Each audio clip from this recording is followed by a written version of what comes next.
বর্তমানে TikTok, YouTube, Facebook সব জায়গাতেই ১ নাম্বার বা ট্রেন্ডিংয়ে রয়েছে ময়না ময়না গানটি, যা বর্তমানে পরিচিত হচ্ছে আগুন লাগাইয়া গেল এমন একটি অংশের মাধ্যমে। গানের শেষের দিকে এই অংশটাই পাওয়া যায়। মূলত এই গানের নামটি হলো ময়না ময়না। তো এই গানটি কে পরিচালনা করেছেন, কারা সুর দিয়েছেন, সবকিছুই আলোচনা করব আজকের ভিডিওতে।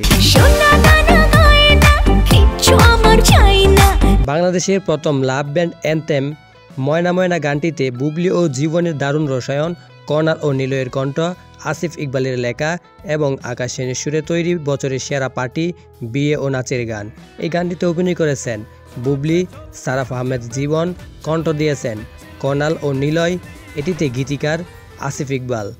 এই গানের মাধ্যমে সুর ও সঙ্গীত দিয়েছেন আকাশ সেন। তো বন্ধুরা, এই গানটি আপনাদের কাছে কেমন লাগে অবশ্যই কমেন্ট করেন। আর আপনারা যদি ভিডিও দেখতেছেন তাহলে অবশ্যই ইউটিউবে গিয়ে সার্চ দেন ময়না ময়না গানটি লিখে।